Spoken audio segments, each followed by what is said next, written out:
హైదరాబాద్లోని అతిపెద్ద కాలనీ వాసులను వెళ్లిపోమ్మంటున్నారు. ప్రశాంతత కావాలంటే కాలనీని ఖాళీ చేయాలని కటువుగా చెప్పేస్తున్నారు. సుమారు 50 ఏళ్ల నుంచి ఉంటున్న కేబీహెచ్పీ కాలనీ వాసులను నాన్ లోకల్గా మార్చేస్తున్నారు. తమకు వ్యాపారమే ముఖ్యమని, మీ సంక్షేమంతో తమకేం పనిని చాలా అమానవీయంగా వ్యవహరిస్తున్నారు. ఇది హైదరాబాద్లోని కేపీహెచ్పీ కాలనీలో పరిస్థితి. ఇంతకీ కేపీహెచ్పీ కాలనీ వాసులను వెళ్లిపోమ్మంటున్న వ్యాపారులు ఎవరు? సమస్య కాలనీ వాసుల నుంచా లేక వ్యాపారులు చేసే దందా నుంచా? అసలు కేబీహెచ్పీలో సమస్య ఏంటనేది సాక్షి గ్రౌండ్ రిపోర్ట్లో ఇప్పుడు చూద్దాం. హైదరాబాద్లోనే కాదు, ఆసియా ఖండంలోనే అతిపెద్ద కాలనీగా కూకట్పల్లి హౌసింగ్ బోర్డు కాలనీ గుర్తింపు పొందింది. ఇక్కడ సుమారు 50 ఏళ్ల క్రితం కాలనీ వెలిసింది. అప్పటి నుంచి ఇక్కడ నివాసం ఉంటున్న వారు ఇప్పుడు నిత్యం భయంగా గడపాల్సిన పరిస్థితి. తమపై ఎప్పుడు దాడి చేస్తారోనన్న భయాందోళన కాలనీ వాసుల్లో కనిపిస్తోంది. దీనికంతటికీ కారణం ఇక్కడ వందల సంఖ్యలో పుట్టగొడుగుల్లా వెలిసిన హాస్టళ్లు. ఒక్కో గల్లీకి 20 ఇళ్లుంటే వాటిల్లో 3-4 మాత్రమే ఫ్యామిలీస్ ఉంటాయి. ఇక మిగతా వాటిల్లో అన్ని హాస్టల్సే నిర్వహిస్తున్నారు వ్యాపారులు. హాస్టళ్ల నిర్వాహకులు ఎవరికి ఎలాంటి సమస్య లేకుండా తమ దందాను కొనసాగిస్తే కాలనీ వాసులకు వచ్చే ఇబ్బందులేమీ లేవు. కానీ ఇప్పటికే కబ్జాలు, ఆక్రమణలు, అనుమతి లేకుండా నిర్మించిన కట్టడాలతో కేపీహెచ్పీ కాలనీలోని ప్రతి గల్లీ కూడా ఇరుకిరుకుగా కనిపిస్తోంది. ఇలాంటి చోట్ల ఇబ్బడి ముబ్బడిగా వెలిసిన హాస్టళ్ల ముందు గంటల కొద్దీ నిలిపే వేలాది బైక్లు, కార్ల పార్కింగ్ కాలనీ వాసులను పరేషాన్కు గురి చేస్తోంది. ఈ ఇబ్బంది నిత్యం తంతుగా కొనసాగుతుండటంతో కాలనీ వాసులను కంగారెత్తిస్తోంది. కేపీహెచ్పీ కాలనీ చుట్టూ ఆసుపత్రులు చాలా ఉన్నాయి. ఈ ప్రాంతం అన్నింటికీ మధ్యలో ఉండడంతో ఇక్కడ హాస్టల్స్కు మంచి గిరాకీ ఉంటోంది. Girls, women's, gents living together hostels వంటివి వందల సంఖ్యలో ఉన్నాయి. ఇళ్లనే హాస్టళ్లుగా మార్చేసి బిజినెస్ చేస్తున్నారు నిర్వాహకులు. ఒక్కో ఇంటిని 6-7 అంతస్తులుగా కట్టించేశారు. వాటిల్లో ఒక్కో ఫ్లోర్కు కనీసం 60 నుంచి 70 మందికి తగ్గకుండా ఉంచుతున్నారు.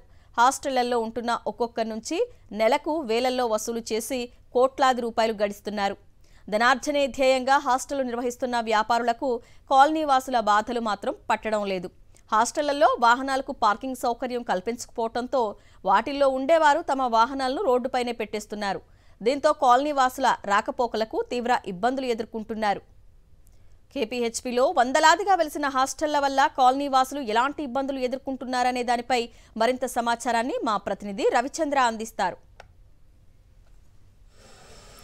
హైదరాబాద్లోని కేపీహెచ్పీలో ఇప్పుడు మనం కేపీహెచ్పీ కాలనీలో ఉన్నాం. వందలాది hostels, girls hostel, boys hostel, women's hostel, ఈ మధ్య కొత్తగా లివింగ్ టుగెదర్ హాస్టల్స్ అంటూ రకరకాల హాస్టల్స్ తోటి జనం ముఖ్యంగా ఇక్కడ ఉన్నట్టు స్థానికులు బాగా ఇబ్బంది పడుతున్నారు. ఇప్పుడు చూడొచ్చు, ఒక గల్లీకి చూడొచ్చు, ఇక్కడ కనీసం ఒక చిన్న కుక్కపిల్ల కూడా పోవడానికి వీలు లేకుండా అంత ఇరుకుగా అయిపోయింది. ఇటువైపు బైకులు పెట్టారు, అటువైపు బైకులు పెట్టారు. ఆ మధ్యలో ఇక ఎవరు వెళ్ళడానికి వీలు లేకుండా ఇక్కడ ఉండాలి. స్థానికంగా ఉండేటనక వాళ్ళు, ఇళ్లలో ఉండేటనక వాళ్లకు చాలా ఇబ్బందులు. కనీసం వాళ్ళ వాహనాలు వచ్చేటనక అవకాశం కూడా లేకుండా పోయింది. దాంతో చాలా ఇబ్బందులు పడుతున్నారు. అంబులెన్స్ కూడా ఏదన్నా ఎమర్జెన్సీ ఉందంటే ఆ అంబులెన్స్ కూడా రానటువంటి ఒక పరిస్థితి ఉంది. దీంతో జనం ముఖ్యంగా చాలా ఇబ్బంది పడుతున్నారు. ఏంటి ఈ సమస్య ఎంతకాలం నుంచి ఉంది? ఎన్ని హాస్టల్? వందలాది హాస్టల్ ఉన్నాయి ఇక్కడ. వందలాది హాస్టల్ ఉన్నాయండి. 10 సంవత్సరాల నుంచి ఉందండి. ఇది మెయిన్ రోడ్డు అంతా హాస్టల్ కబ్జా చేశారు. రోడ్డు అంతా కబ్జా అయిపోయింది. ఈ రోడ్డు అంతా హాస్టల్ కబ్జా అయిపోయిందండి. ఒక మనిషి వెళ్ళడానికి ఉండదు. ఎమర్జెన్సీ వచ్చిందని కూడా ఆటో రాదు. మొన్న మాకు ఎమర్జెన్సీగా హాస్పిటల్కి వెళ్ళాలంటే ఆ రోడ్లో మీకు వాటర్ ట్యాంకర్ పెట్టేసి పోయాడు. ఎక్కడ పోయాడు? తర్వాత ఈ ఆటో 3-4 గల్లీలు మొత్తం ఫుల్గా ఉన్నాయి. మేము నడుచుకుంటూ వెళ్ళాం. ఈ ఇబ్బందులు చాలా ఉన్నాయి. జిహెచ్ఎంసీకి చాలాసార్లు కంప్లైంట్ చేసామండి. ప్రజావాణిలో చెప్పాం, ఎమ్మెల్యే గారికి చెప్పాం, తర్వాత పోలీస్ స్టేషన్కి చెప్పాం. ఏమైనా గొడవ అయిందనుకోండి, పోలీసులు మొత్తం ఫోన్ చేస్తే రారు, హాస్టల్ ఫోన్ చేస్తే వస్తారు. వాళ్ళు డబ్బులు తీసుకుంటున్నారు. మొన్న గొడవ అయింది, పోలీసులు డబ్బులు తీసుకుంటున్నారండి, లంచాలు. మొన్న మాకు వచ్చారు కంప్లైంట్ ఇస్తే 3-4 సార్లు నుంచి రాలేదు. వచ్చి వాళ్ళ పక్కనే మాట్లాడుతున్నారు. వచ్చి అంటే ఇక్కడ లివింగ్ టుగెదర్ హాస్టల్స్ అంటూ గర్ల్స్ హాస్టల్, బాయ్స్ హాస్టల్ ఇవన్నీ పెట్టారు. All types of facilities are in our colony. ఇప్పుడు హాస్టల్ మెయింటైన్ చేసేవాళ్ళు ఒక జెన్యూన్గా చేసుకుంటే ప్రాబ్లం ఉండదు. ఈ మధ్య ఎక్కువ ఏమైపోయిందంటే పగలగొట్టడము. ఓన్లీ 4-5 అంటే పర్లేదు, 7 వరకును ఎలా పర్మిషన్ ఇస్తున్నారు జిహెచ్ఎంసీ వాళ్ళు? ఏ అథారిటీ మీద ఇస్తున్నారు? ఉండేదేమో చిన్న ప్లేసు, అందులో ఒక ఫ్యామిలీ ఉంటే ఒక ఫ్లోర్లో 2 లేకపోతే 4 ఉంటారు. 5 ఫ్యామిలీ అయినా 20 మంది కన్నా ఎక్కువ ఉండరు. ఇప్పుడు హాస్టల్ ఒక ఫ్లోర్లో 15 మెంబర్స్ అంటే 7 ఫ్లోర్లో ఎంతమంది ఉండొచ్చు చూడండి. మాకు ఇప్పుడు 2వ సారి డ్రైనేజ్ వేశారు. వాటర్ది ప్రజెంట్ ఫ్యామిలీకి సరిపోతుంది అంతేకాని మళ్ళీ ఎక్కువ రెంట్కి ఇచ్చుకుంటే వాళ్ళకి సరిపోదు. అన్నీ సమస్యలేనండి. ఇప్పుడు ఎలాగుందంటే ఇప్పుడు కాలనీలో మనమే ఏదో అన్నోన్ పర్సన్స్ లాగా ఉన్నాము. కాలనీలో హాస్టల్ అసోసియేషన్ అని ఒకటి ఉంటుంది. అందరూ వాళ్ళకి సపోర్టివ్గా ఉంటారండి. మనము పనికిరాని వాళ్ళం అయిపోయాము. ఓనర్స్ ఉన్నారు కదా, మీకు ప్రాబ్లం ఉందా, పీస్ఫుల్ ఉండాలా, ఖాళీ చేసి వెళ్ళిపోండి, వెళ్ళిపోండి. They are giving us advice to us, advice ఇస్తున్నారు, వెళ్ళిపోండి మీరు, మీకు ఎక్కడ ప్రశాంతంగా ఉంటాం అలాగనేసేసి. చాలా గొడవలు పడ్డామండి మేము. ఆ లైన్లో నేను ఒక 8 లాగా ఉన్నానన్నమాట. అందరికీ ఎలాగుందంటే సంపాదన వాళ్లకు సమస్యలు మాకు అయిపోయిందండి. మొత్తం రోడ్ సైడ్స్ 2 బ్లాక్ చేసేస్తారండి. 2 వైపులా పార్కింగ్ చేసి బ్లాక్ చేసేస్తారండి. మాకు వెహికల్స్ కానీ ఊరు వెళ్దామంటే ఆటో రావడం కూడా అవకాశం లేదండి. ఆటో బుక్ చేసుకుంటే ఆటో వాడు కానీ క్యాబ్ వాడు కానీ మేము పలానా చోట ఉన్నాం మీరు రండి అని చెప్తున్నారు. కాలనీలో ఉన్న వాళ్ళందరూ మెయిన్ సీనియర్ సిటిజన్సే. మేము ఇంత సామాను మోసుకొని కారులోకి వెళ్ళలేము. That first problem. తర్వాత అడ్డదిడ్డంగా వెహికల్స్ పెట్టేస్తున్నారు. మాతో పాటు మిగిలిన మన చుట్టుపక్కల వాళ్ళు కూడా ఉండాలనే సామాజిక స్పృహ కనీసం హాస్టల్స్లో ఉండే వాళ్ళు ఎవరికీ లేదు. ఓనర్స్కి డబ్బు మాత్రమే ప్రధానం. వాళ్ళు ఎవరూ సీన్లోకి రారు. ఏమండి, మేము ఎన్నిసార్లు చెప్పినా అది అరణ్యరోధన అయిపోతుంది తప్ప ఎవరూ పట్టించుకోవట్లేదు. వాటర్ ట్యాంకర్ కాదు, అంబులెన్స్ కాదు, ప్రాణం పోయినా ఏది దిక్కు లేదండి మాకు ఇక్కడ.